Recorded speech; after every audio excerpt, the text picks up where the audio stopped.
छान भोजन हे सर्व श्रीकृष्णाच्या कृपेने शक्य झाले आहे. अप्रतिम, काय जेवण होते. वा, काय जेवण होते. सर्वांचे भोजन झाल्यानंतर द्रौपदी स्वतः जेवण करते आणि अक्षय पात्र स्वच्छ करून ठेवते.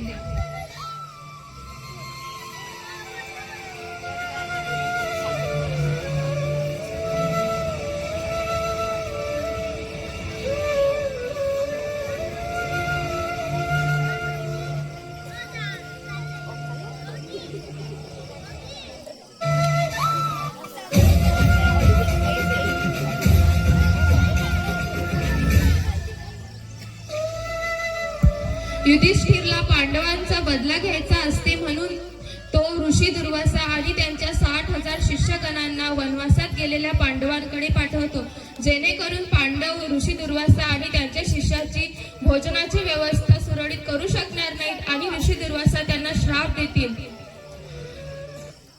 यानंतर ऋषी दुर्वासा आणि त्यांच्या शिष्यगणांचे आगमन होते.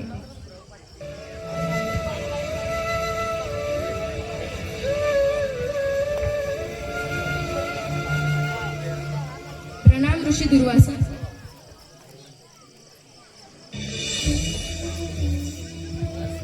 राजन युधिष्ठिर, आम्ही तुमच्याकडे अतिथी म्हणून उपस्थित झालो आहोत. शिवर, आपले स्वागत आहे. कृपया आपण स्नान करूया, तोपर्यंत मी भोजनाची व्यवस्था करतो. ऋषी दुर्वासा आणि त्यांचे शिष्य नदीकडे जातात.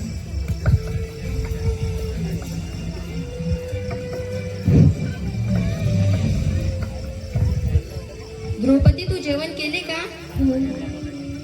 हे भगवंत, मी तर आधीच जेवण केलेले आहे. आता अक्षय पात्रात काही उरलेलं नाही. इतक्या ऋषींना काय भोजन देणार.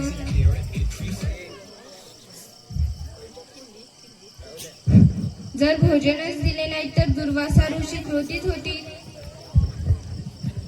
आधीच दुर्वासा ऋषी क्रोधित असतात. हो, आणि ते तर आपल्याला श्राप पण देतील. आता एकच आधार आहे, श्री कृष्ण. कृष्ण कृष्ण महाभाव देवकी नंदन व्याव वासुदेव जगन्नाथ प्रणतर्ती विनाशन. हे कृष्ण, हे महाभाव, हे देवकी पुत्र, हे अच्युत प्रभू, हे वासुदेवा, हे जगन्नाथा, तुम्हाला शरण येण्याचे दुःख तुम्ही दूर करा. यानंतर भगवान श्रीकृष्णाचे हसतमुखाने प्रवेश होते.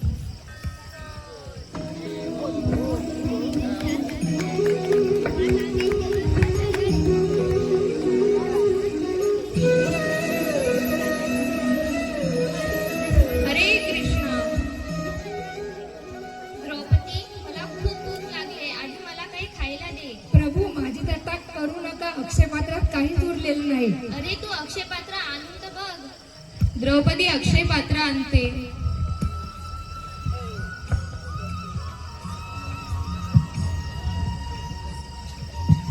अरे वा, यात तर एक भाजीचा आणि एक तांदळाचा कण आहे. प्रभू, ते तर अगदी शुल्लक आहे.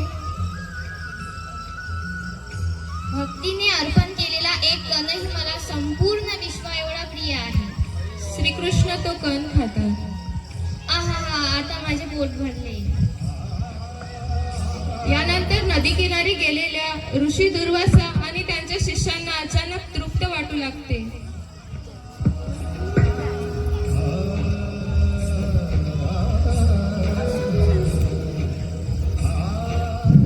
गुरुदेव, अचानक असे वाटत आहे की आपण भरपूर भोजन केले आहे.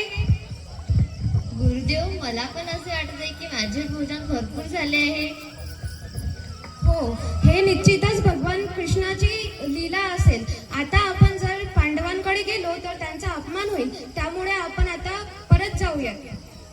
आणि हो गुरुदेव, आपण जर इथे भोजन नाही केले तर भीम आपल्या मागे गदाने आपल्याला मारेल तो. सर्व शिष्यगण आणि दुर्वासा ऋषी निघून जातात. महाराज, दुर्वासा ऋषी आणि त्यांचे शिष्य पडून गेले. दुर्वासा ऋषी, थांबा थांबा, हा काय चमत्कार झाला. जो भक्त माझ्यावर पूर्ण विश्वास ठेवतो त्याचे रक्षण मी स्वतः करतो. हरे कृष्ण. हरे कृष्ण हरे कृष्ण कृष्ण कृष्ण हरे हरे हरे राम राम राम हरे हरे. या कथेतून आपण शिकतो की संकट कितीही मोठे असले तरी श्रीकृष्णावर पूर्ण श्रद्धा ठेवली तर ते आपल्या भक्तांचे नक्कीच रक्षण करतात. हरे कृष्ण.